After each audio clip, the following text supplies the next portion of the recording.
Welcome to the Tipping Point Show. I'm Jimmy Evans. I'm so glad that you've joined me today.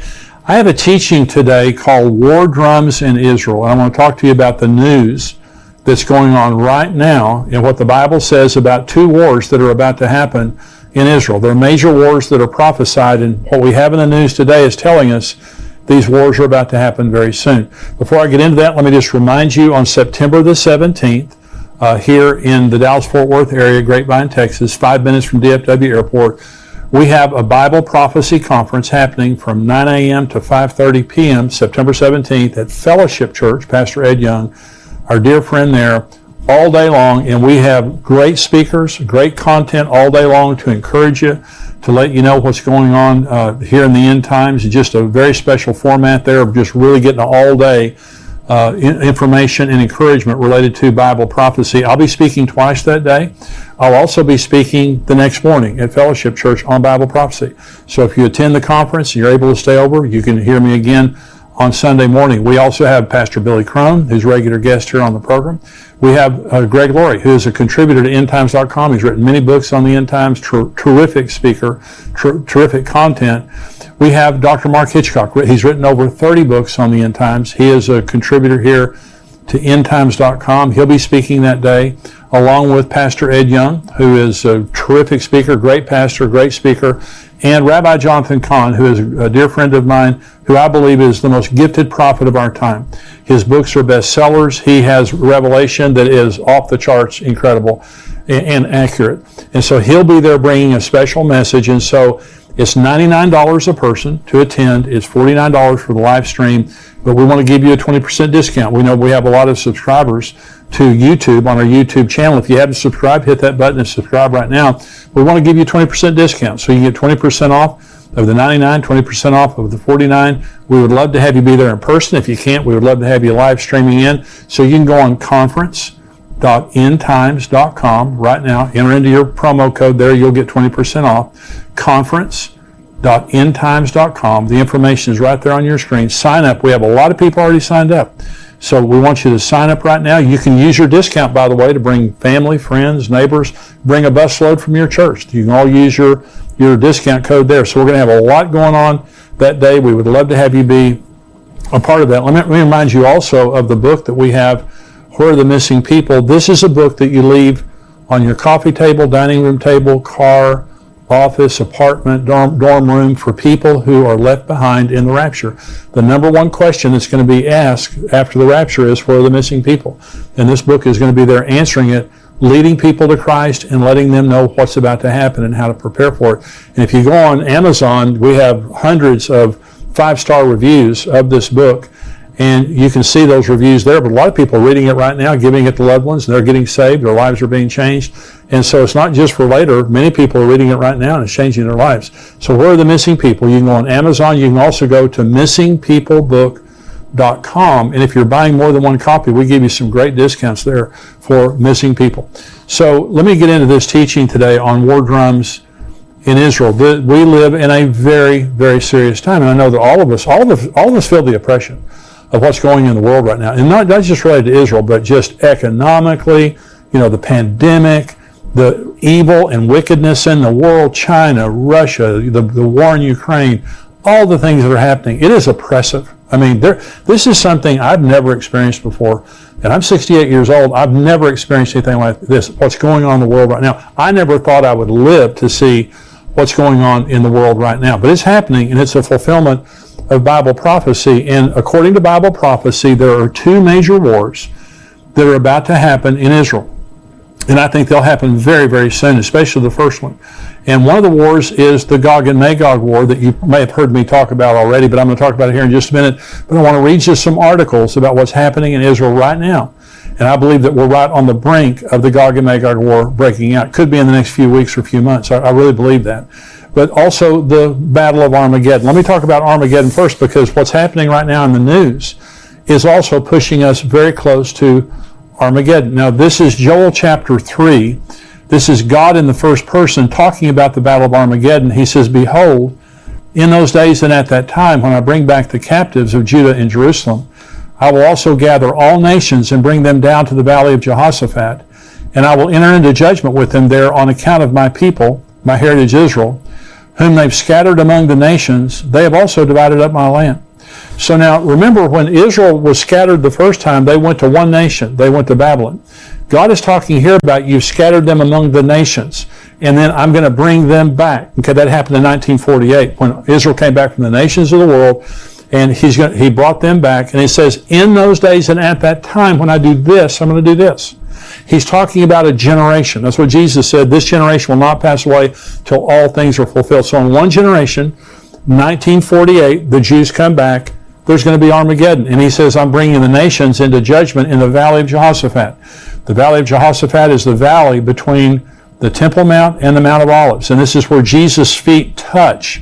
According to Zechariah 14, when he returns in the second coming, his feet will touch the Mount of Olives, and he will come and judge the nations of the world that have come against Jerusalem. This is Zechariah 12, prophesying Armageddon. The burden of the word of the Lord against Israel. Thus says the Lord God, who stretches out the heavens, lays the foundation of the earth, and forms the spirit of man within him. Behold, I will make Jerusalem a cup of drunkenness to all the surrounding peoples when they lay siege against Judah and Jerusalem. And it shall happen in that day that I will make Jerusalem a very heavy stone for all peoples. All who would heave it away will surely be cut in pieces, though all the nations of the earth are gathered against it. Now, God is the causal agent of Armageddon, and the city of Jerusalem is the focus. God is the one who's bringing the nations of the world to judge them for how they have treated the people, the nation of Israel, and for dividing up their land. Okay, but the city of Israel specifically, the city of Jerusalem specifically, he says, I'm going to bring you, all the nations have gathered against the city of Jerusalem, and I've made it a cup of drunkenness. In other words, it makes them crazy. All the surrounding nations, check that box. And it's a burdensome stone. No nation can solve that problem. Though the United States has tried, the United Nations have tried, no one can lift that stone and solve that problem. Well, let me read a couple of articles here to you about what's happening right now. It's happening to divide the city of Jerusalem, to divide the nation of Israel. And this is from Israel 365 News. This is June the 2nd, 2022, from Adam Berkowitz. It says, Biden's State Department sidesteps Israel to open Palestinian consulate in Jerusalem. In this, let me read a little bit of this article. In a briefing on Tuesday, Ned Price, the spokesman for the Biden administration's Department of State, was asked to comment on reports that they have permanently shelved plans to reopen the consulate in eastern part of Jerusalem. Price responded that the reports were inaccurate. This is quoting him. I don't have any personal announcements to preview, Price said, prefacing his statements. What I can say is that at least part of your question or part of the premise you put forward is not accurate. We remain committed to opening a consulate in Jerusalem. We continue to believe it can be an important way for our country to engage with and provide support to the Palestinian people. We're continuing to discuss this with our Israeli and our Palestinian partners, and we'll continue to consult with members of Congress as well. Meanwhile, at this very moment, we have a dedicated team of colleagues working in Jerusalem and our Palestinian Affairs Office focused on engagement with and outreach to the Palestinians. And this article goes on to talk about how the Biden administration is committed to a two-state solution and going back to pre-1967 boundaries. It means Jerusalem is divided.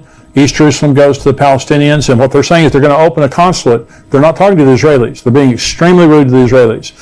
They're going to, and disrespectful, they're opening a consulate, which is an embassy, to the Palestinians in East Jerusalem, recognizing East Jerusalem as belonging to the Palestinians and not to the Jews. This is Armageddon. Okay, this is what causes Armageddon. So here is an article, Israel 365 News, June 6th, again from Adam Berkowitz. Here's the title, Jews of Judea Samaria vow 10 new Jewish settlements during Biden's visit to Israel. And so what they're saying is here that during Biden's visit, rather than honoring what he's saying, see, if the Jews give up East Jerusalem, they lose 2,000 homes for Jews. If they give up Judea and Samaria, is what the United Nations calls the West Bank. The Jews call it Judea Samaria. It's the land just there around Jerusalem, there, bordering what's called the West Bank. They lose 400,000 homes in the West Bank. The pre-1967 boundaries displace almost 10% of the Jewish population in Israel. There's 7 million Jews in Israel. 600,000 would be displaced by this.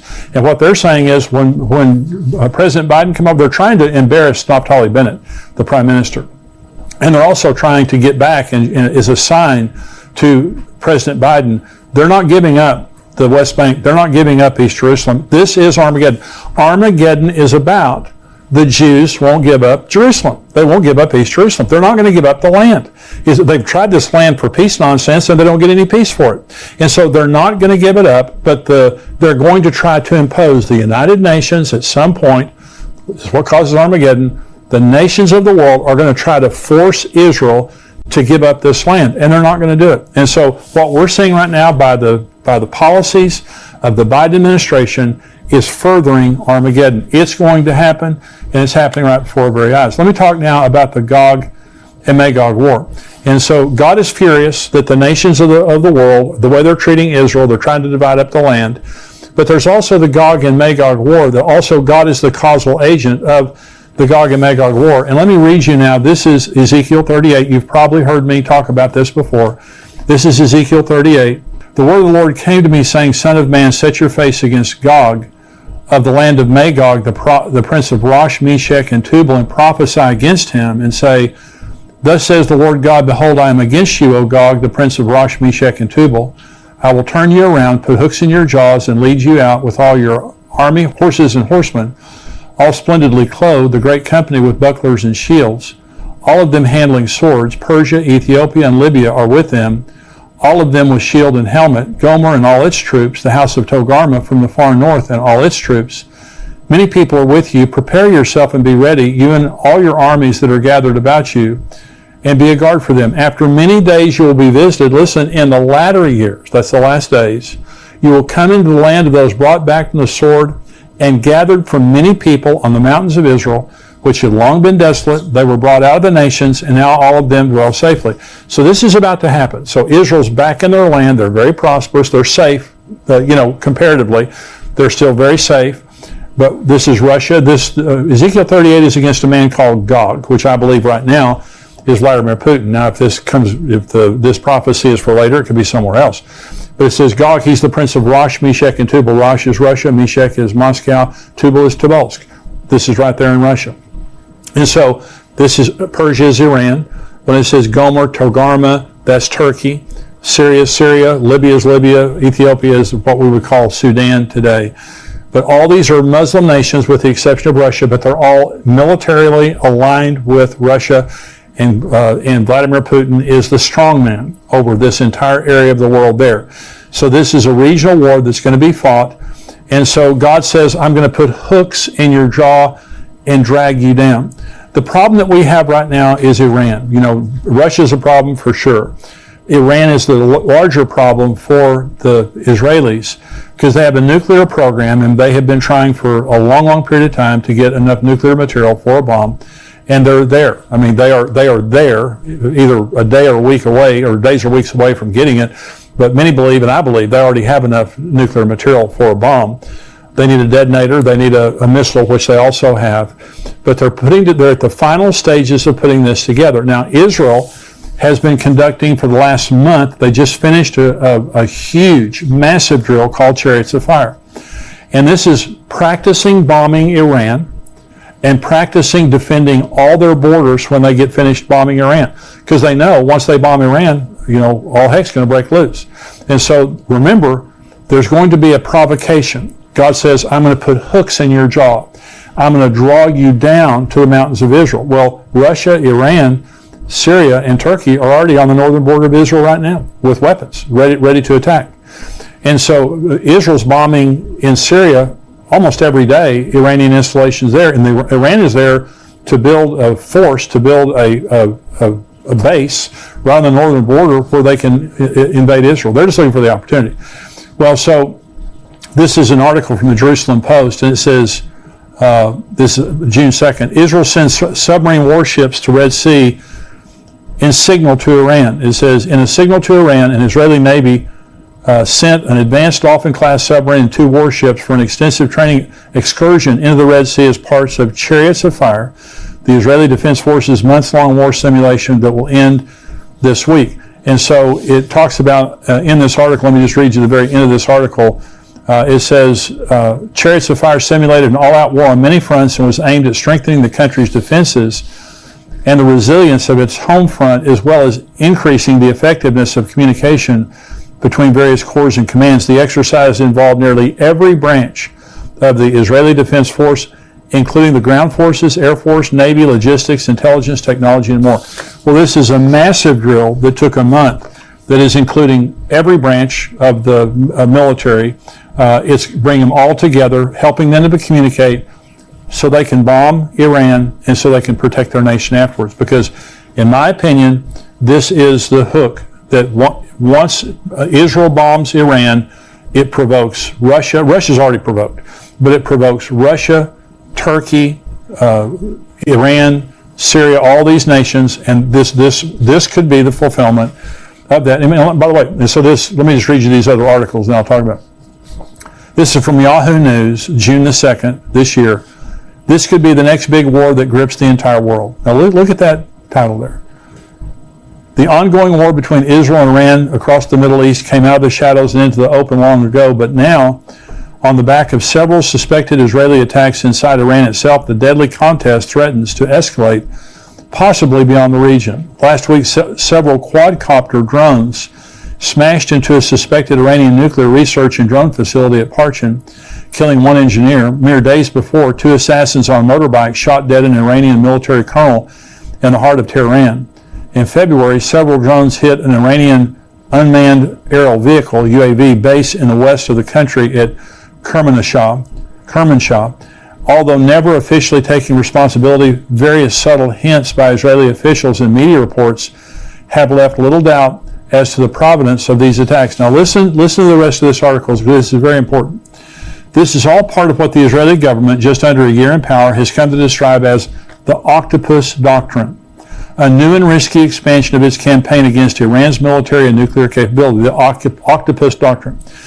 If in years past Israel did hit inside Iran, it was done covertly, usually through spies and cyber attacks, and almost always targeted Iranian nuclear scientists and facilities. For almost a decade, too, Israel made no secrets of its campaign of airstrikes, primarily inside Syria, against Iranian allied militias and weapons shipments. But now, Israeli officials openly describe a new defensive strategy, as one termed it in the Daily Beast, aimed at the head of the octopus in Iran, and not just his tentacles across the region in places like Syria, Lebanon, Gaza, and Iraq. One more paragraph here. For many years, the Iranian regime has carried out terrorism against Israel and the region via proxies.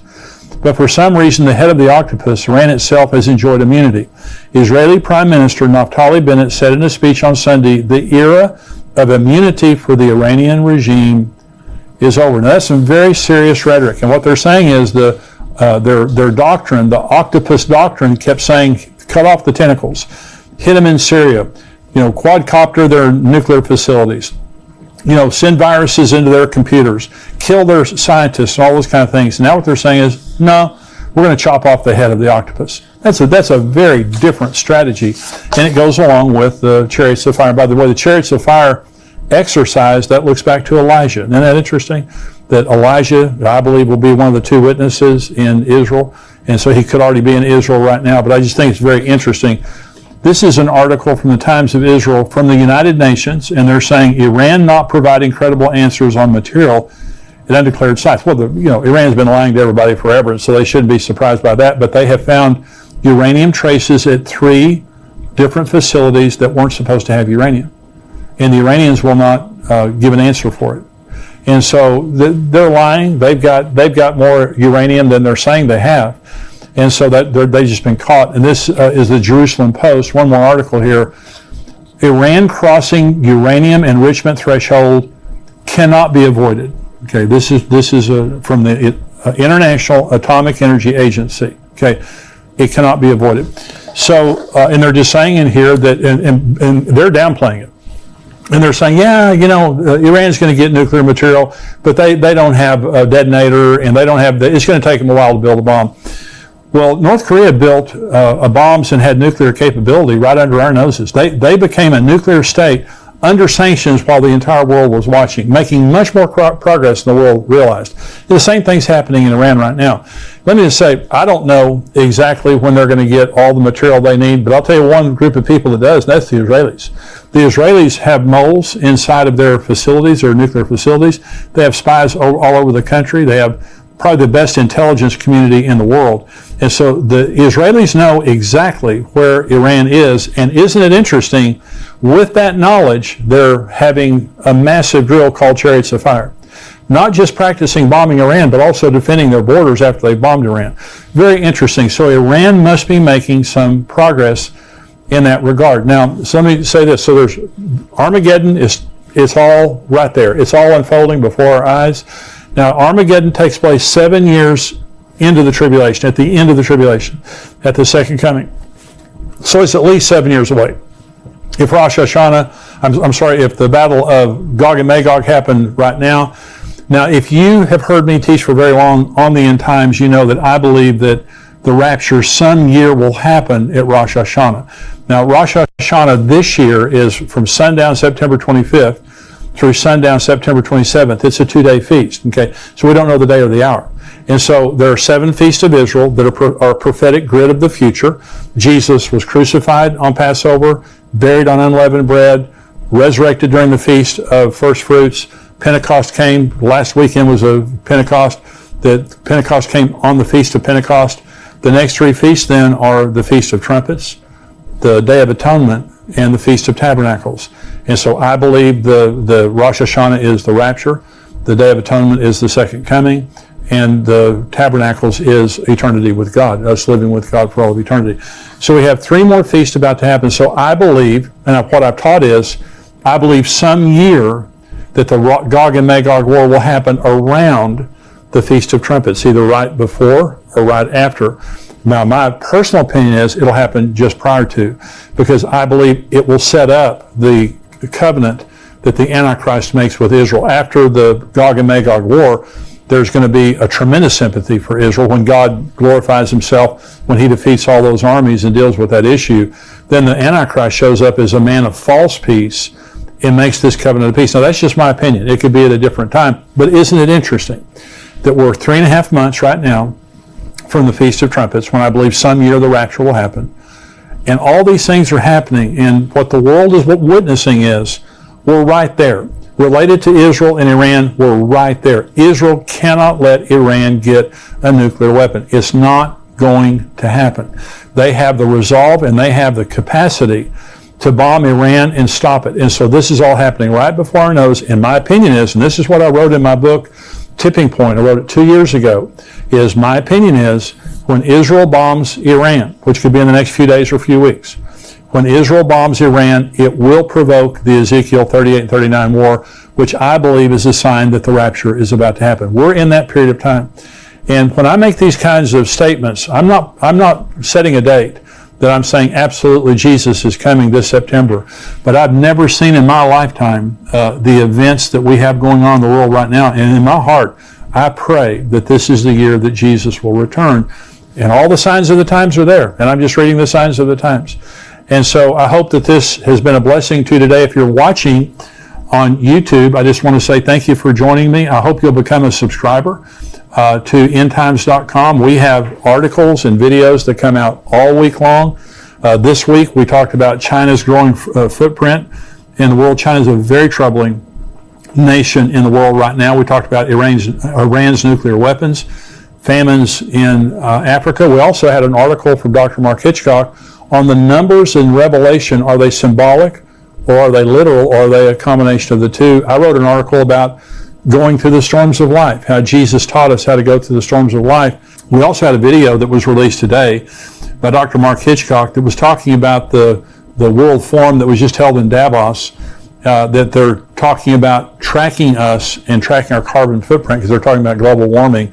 And he did an article, a video, talking about how that could be used by the Antichrist to ultimately control us. And so we have all kinds of articles and videos, plus we have the full Tipping Point show that only our subscribers get. I want you to become a subscriber to endtimes.com, $7 a month, $77 a year. You get the full Tipping Point show. I'm about to answer questions. In the rest of this podcast, I'm going to answer questions, lots of questions from our subscribers. And want you to be a part of that. But subscribe, $7 a month, $77 a year. We'd love to have you be a subscriber to endtimes.com. And if you're watching on YouTube, be sure and subscribe to this channel so you know every time we have something that comes out. God bless you. I'll see you next time. Goodbye. I want to thank you for watching this Tipping Point clip, and I want you to subscribe to the channel. I want you, if you're not a subscriber, go ahead and click subscribe there.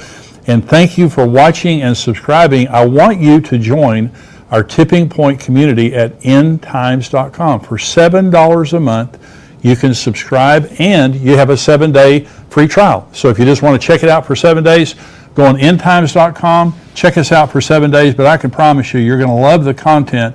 You're going to be getting the Tipping Point show, the full show, every single week, as well as articles and video content from great teachers like Greg Laurie and Mark Hitchcock, and of course myself. Be sure to subscribe to be notified when we release more videos like this. God bless you.